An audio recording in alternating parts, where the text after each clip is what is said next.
Okay, if you saw the earlier video, which was the assembly video, if you got this far, that's great. If you have one already pre-assembled, even better for you. So we're going to remove the SupaDupa board, and the kit consists of 2 standoffs and 4 screws. So we're just going to remove those. And I would recommend that you put the standoffs first on the board. And to do that, we're going to put the screws from the back side. The back side is the one with the logo, the FCC logo and CBMSTUFF logo. And we're going to put the screw there.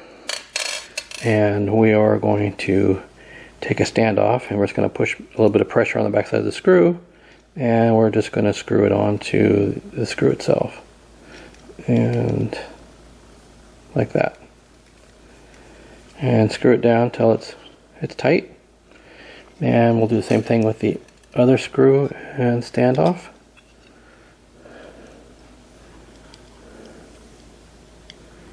We'll just like that. Okay, so if you want to tighten this, you can use a screwdriver. So now it's pretty tight, that's good. Now, you need to decide where you want to put this. If you've got a breadbin you're putting this into, the breadbin cable assembly is on this side over here. On the 64C, it's on this side over here. So if we're going to do a breadbin, we are going to know that we're going to put it into this connector. So we're going to notice where that is, and we're just going to flip this over, and you'll see right on here on the board is labeled breadbin port anyway. Notice it's got the little circles here with the holes. That is for the standoffs and the screws that go from the other side.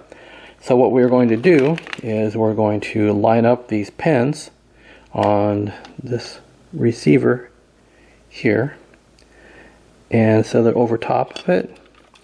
See if I can get a different angle here. Oops. We don't beat the camera up. You can see the pins are lined up and the posts are lined up, and you just simply push down on it, it'll sit flush. So if you look on the top side, you're going to find that the holes for the screws should line up. And notice there are space bars in the way, so we're going to pull a space bar off.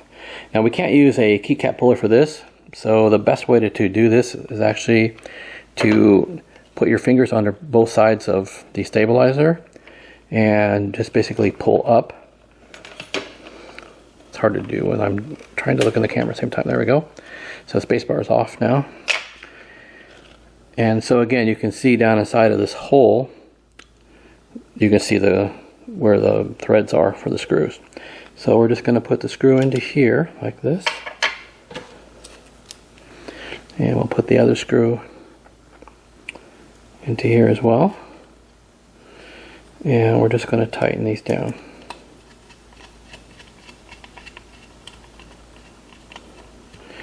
And basically what this is doing is just going to hold the SupaDupa board in place so that it won't unplug itself if you were to jerk up on the keyboard cable. So we'll just tighten it down. You don't be super tight, just enough where it's snug. Like I said, basically it's just going to hold this board in place so it won't move. You'll notice it's like super tight now. That's it. That's the whole installation of the SupaDupa board. So now what we need to do is plug the keyboard cable into it. You could have done this ahead of time if you wanted to, but I think it's just as easy this way. So notice that there's a little mark here on the board with a little arrow. That's pin 1. And notice there's a gap here actually as well. So there's no pin right there. So take a look at the cable assembly that we provide. Pin 1 is a white wire, and notice also there is a gap here where there's no wire in that. So that's where we're going to plug this into. So if we take a look where the pins go, they go basically straight into here. Make sure you're not one pin off, and then just simply plug it in place like that. So that's it. And this end will plug into the 64's keyboard header, which also has a missing pin, and so it's keyed, and pin 1 is going to be at the down facing towards you on the motherboard. So that is the entire setup, oh, except for a spacebar. We should put that back in place, I guess. It can be hard to use it without a spacebar. So we will line this up again, and we will push down and click, and there we go. Ready to install, just like that.